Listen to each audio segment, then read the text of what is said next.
What's going on, guys? My name is Triforce Addiction. Welcome back to another episode of Battle for Bikini Bottom Rehydrated. Keep in mind, we're a few days away from, the release of Cosmic Shake, and I haven't really made a new episode in, I think, almost like 2 weeks. So since we're very close, we have about like maybe 20 days before this, before the new game comes out. So I better haul less. I mean, I'm not even midway through the game, so yeah, you're gonna have to start seeing a lot more episodes. Well, I'm gonna have to start making a lot more episodes, like more frequently. So yeah, I gotta get my ass in the game over here. But anyways, in the last episode, we basically finished up section 1. We did Goo Lagoon. We also did Downtown Bikini Bomb as well as Jellyfish Fields. Those are completed, at least for now.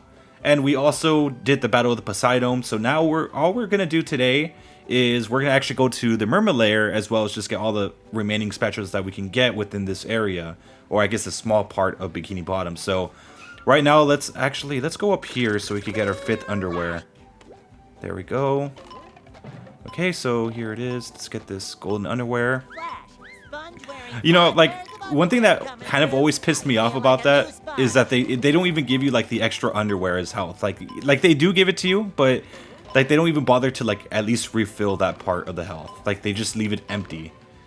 I always thought that was kind of annoying. I think in the original game you were able to actually get health, like even after you get that new underwear. They didn't just still leave you with like 4 left. It's weird. All right, so now we have to go into Sandy's. We have to clear up the robots in her tree dome. So yeah, let's get this over with, shall we? Sandy, your Tree dome is leaking. Them there robots busted up the glass, Spongebob. I got a treehouse chock full of robots, and it's all your fault. So get in there and clean up your mess. Canonically, that just doesn't even make any sense. I mean, like, how would Sandy even know, like, that it was SpongeBob's fault that the robots were out? Like, did she ever think, like, maybe it was Plankton? He's pretty good with science. But then again, I mean, like, they didn't really entertain the idea of Sandy being a scientist until, like, probably in the later seasons. Like, yeah, they say she was smart, but it was never something... Like, it was never really expanded upon until, like, post season 3. Like, that's why you see her, like, making all these projects for the chimp, and then, like, that banana peeler 5000 thing that she made was supposed to be like a nutcracker. I mean, that's when you really saw that she was, like, more scientific, or like she was more of a science geek. But, like, in the very early episode, she was never like that. So yeah, it was kind of like strange to see like such a shift in character when I saw that. I mean she's still the same person, but it was just surprising to see that as a kid. So did we get everything that we needed so far? Did we get the sock over here? I want to make sure. Yeah, I got the sock already.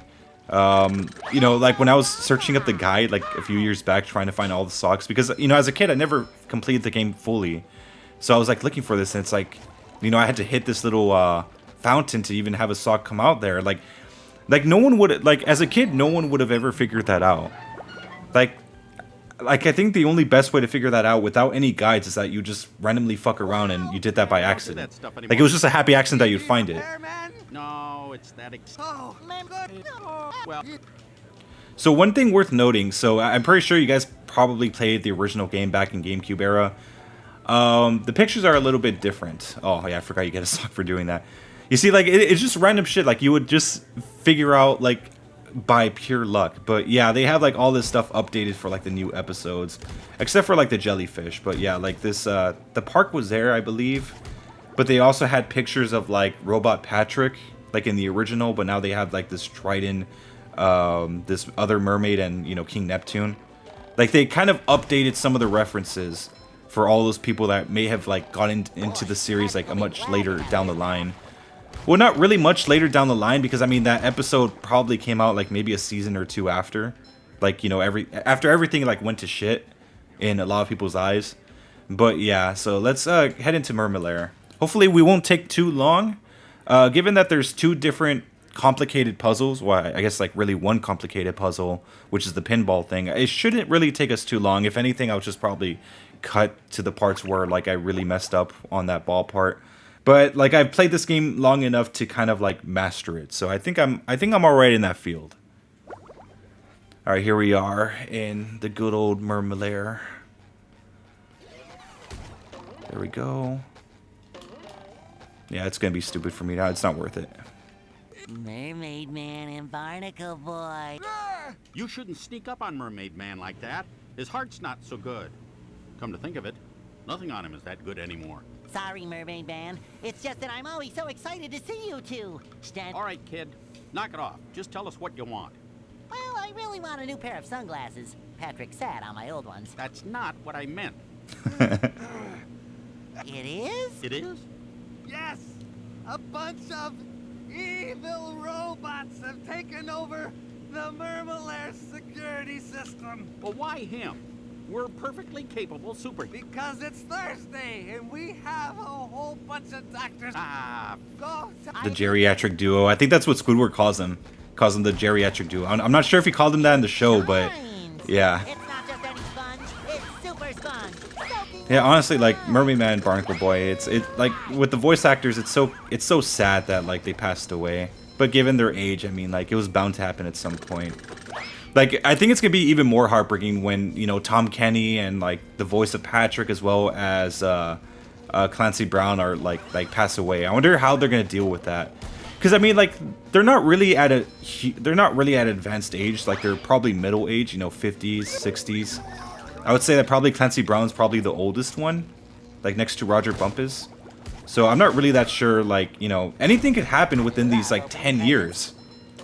Like in the span of 10 years, one of them could actually pass away from like medical issues. So like I wonder how Nickelodeon would have to deal with that, because I know they want to keep SpongeBob endless. I mean, they're still doing like a lot of shit with it.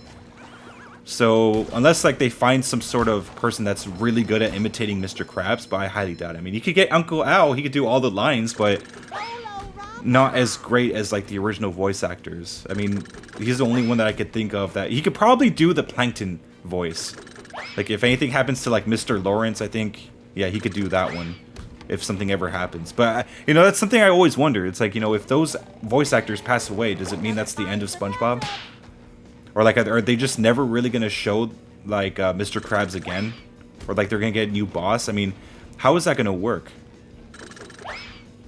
Like kind of like how Family Guy had to move on in certain ways, if you think about it. Like if you guys recently seen Family Guy, they can't have Mayor West anymore because Adam West passed away. And they can't have Angela, which was like Peter's boss, because Carrie Fisher passed away. So they had to like replace him with completely different characters. But again, I mean, like not every show is gonna do that where they replace certain characters. So SpongeBob might be a different thing, because the voice actor's been voice acting these characters for like over 20 years at this point. And you could say the same thing about Adam West. I mean, Mayor West has been around Family Guy since like the very beginning. So it's very interesting to see what would happen in the event that any of them pass away. They would have to find voice actors that are very, very close to the original. Squidward, am I happy to see But then again, there's gonna be like a lot of fans also complaining whether or not it's like respectful, or if it's disrespectful to the voice actor that passed away. But dude, I'm gonna be so heartbroken if Tom Kenny ever if he ever dies. It's gonna be so sad. There's nothing like the smell. I could only of salt imagine in what the would morning. happen. Smells like victory. I think it would probably be one of the most impactful deaths. I mean, when Kevin Conroy passed away recently, God rest his soul, dude, a lot of people were heartbroken because he was the main voice for Batman for so long. And I know they have other voices before, but he was always the main one.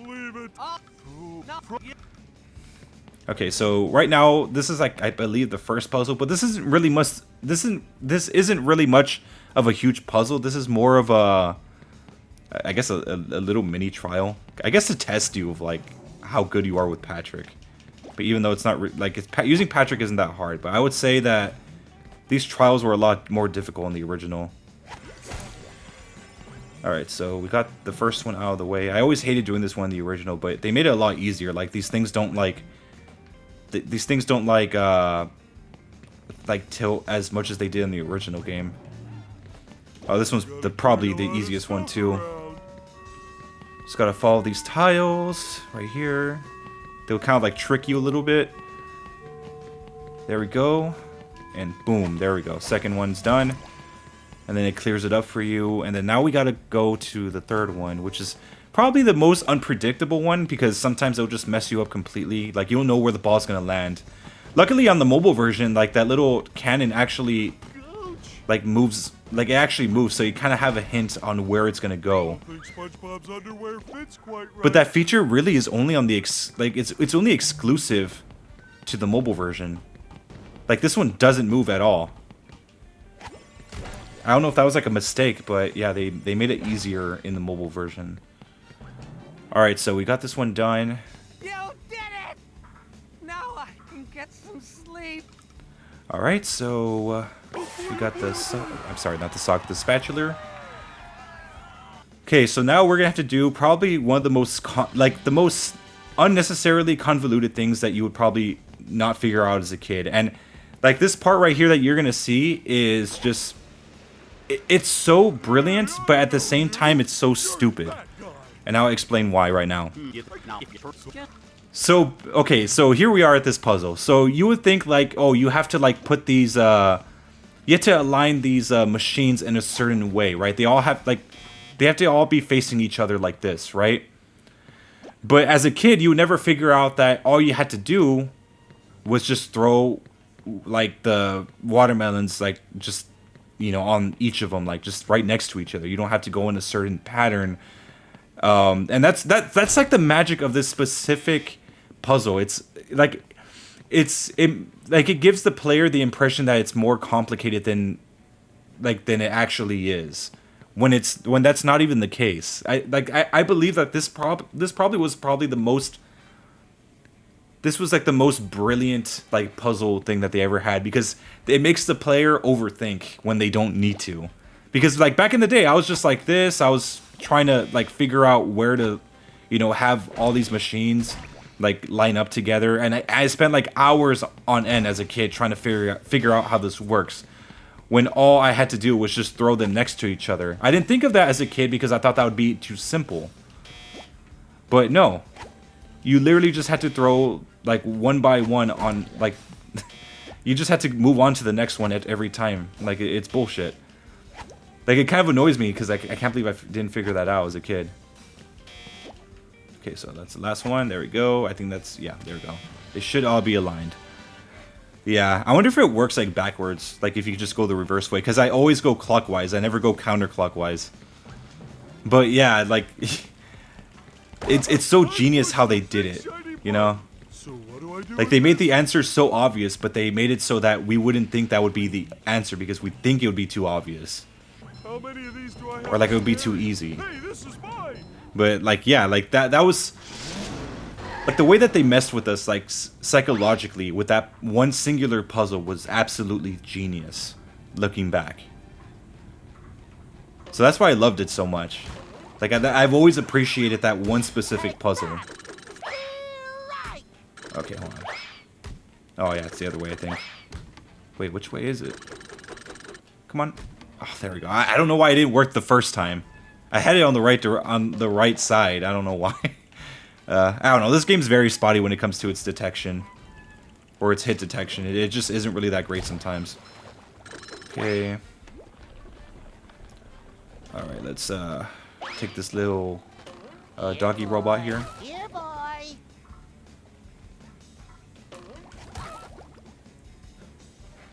Man, they nerfed this guy so hard to the ground.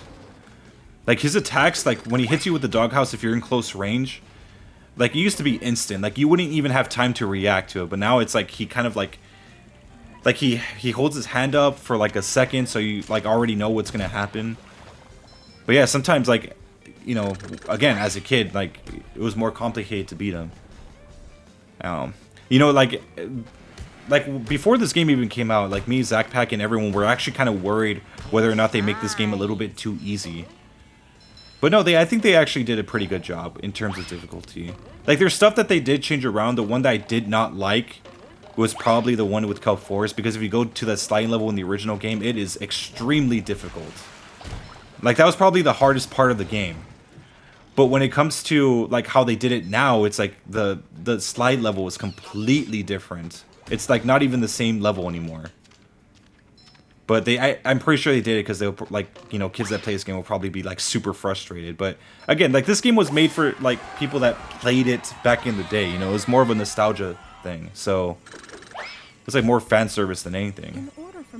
So now we got the Murmler computer active. You know, I actually asked someone because like there, I think it was Boundary Break that actually found this out. Like, in order to have the communication thing here, they had to have like a model of Barnacle Boy inside the computer, so like you could actually talk to the computer. I asked like someone, I forgot who I asked, but I asked if Barnacle Boy is still in there, and I think he's not in there anymore. I think he is, but I'm not really that sure.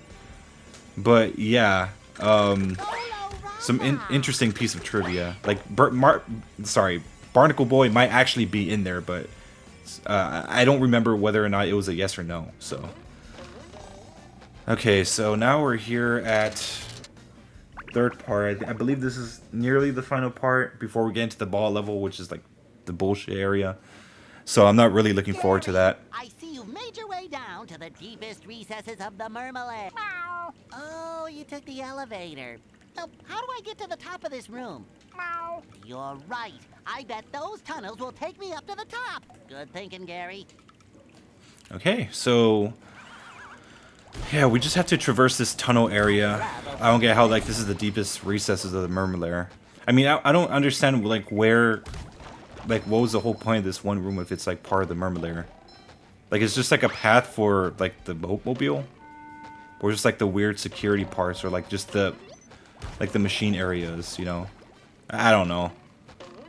Somehow I don't think he needs When it comes to this room, I just don't understand like why this room would ever be needed in the sense of having like a whole like superhero lair. But yeah, like when you see these little water pipes, like maybe you think that this is more of like a, I don't know, like a breaker room or like some sort of like industrial portion of the Murmler. But I get it, for level's sake, they keep it like this. It's just me overthinking stuff. Overthinking a video game, you know? There we go.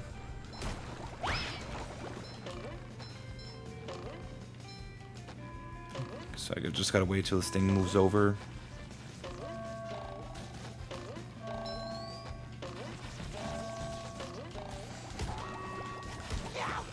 Do I hate these things?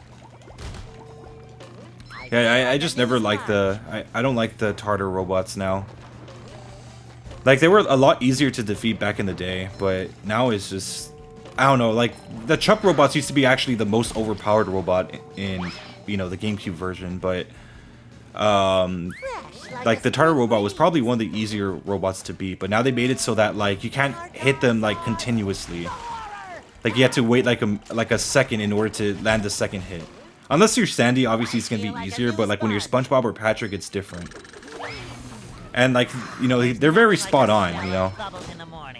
Hold on. I see. I actually got hit by that. Like, ugh. Embarrassed, guys. I should have easily dodged that, but I'm just too trash at this game, you know? At least at the current moment.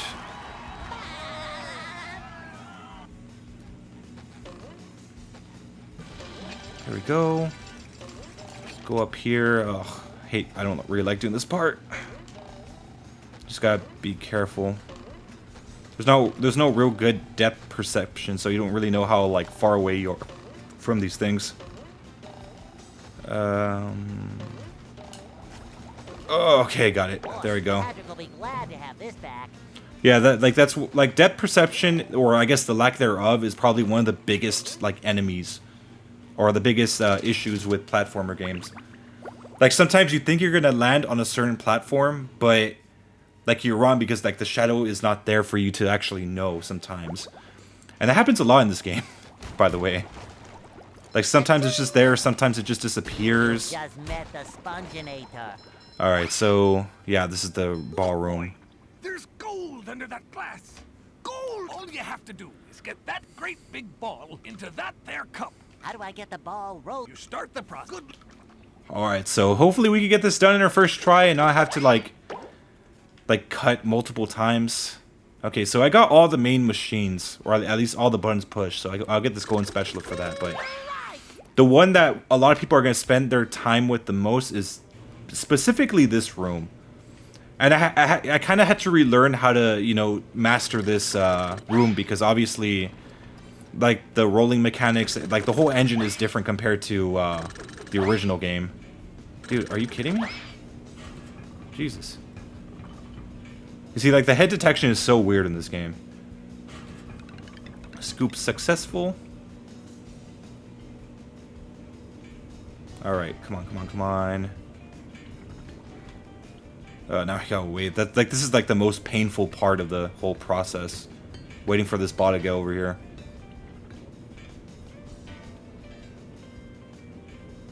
Now, time to do something that GameSpot themselves couldn't even fucking do for some reason. There we go. Yeah, like, they literally said that this area was like the most punishing. Like, yes, it is if the ball like falls off, but they was talking about that bowling part that was very unforgiving. It's like, dude, really? They gave it like a 2 out of 10 because of that one issue. Like, I'm pretty sure some of you guys remember that. Like, it got like bad, shitty reviews just because of that one thing. Like, that was too unforgiving. It's like, dude, play the original. That one was really unforgiving. Okay, now I just need to put it like that. Okay, there we go. I like how it just gravitates to it. There we go. You also have to, like, time the bubble bowl toss as well. You see, like, I could, like, get this done easily in my first try without any effort. Like, once you've played this game so many, like, millions of times at this point, like, it's like second nature. But again, like the first time playing this, like, I kind of had to relearn because, again, the physics in this version are completely different from the original. So here we are. We got the last spatula that we needed. Now we have to go to... Right, I think this takes us back to, like, where the computer is. Don't know how, but yeah. Fresh like a spring breeze. Yeah, like, this game never really explains where this, like, where the exit, or I guess, like, the door is for this one.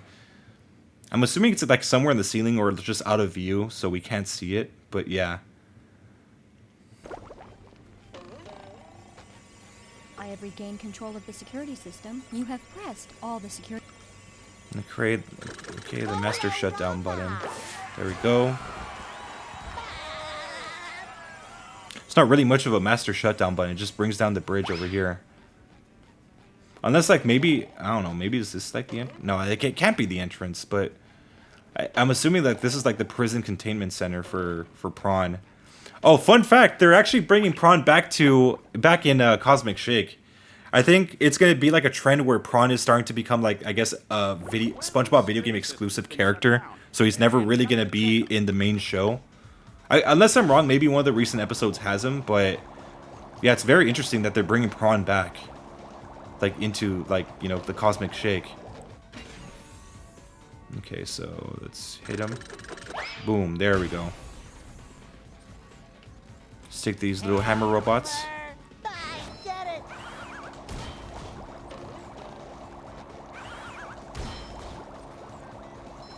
Come on. I would really like to know where the Duplicatotron is. I feel like a new sponge. There we go. You know, I kind of wonder, like, if you get hit, does he just stop the whole thing? I want to try that real quick. Let me see. No, he doesn't. Wait, does he? Or do we just have to wait for him? I guess it was just, like, coincidental. I think that was just accidental, like, how that happened. I just assumed that maybe if he hit you, he would have to, like, he would just stop and allow you to hit him again. Okay, there we go.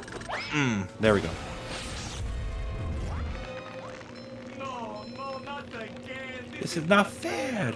I got a frozen wedgie for this. Is this the end of Prawn? They kind of changed his voice a little bit. I mean, Lawrence still does voice acting, but he does it in a different way. It's like, it's not the same exact way as he did with Prawn, But where is he, by the way? Where did Prawn go? I guess he escaped. I don't know. But I kind of wish they kept him there. I think they did in the original. I don't know what the fuck that was. But yeah, we just need one more spatula. Oh, I forgot to get the spatula from... Yeah. I was too busy explaining the genius of that thing, and my dumbass forgot to pick up the spatula. Oh, man.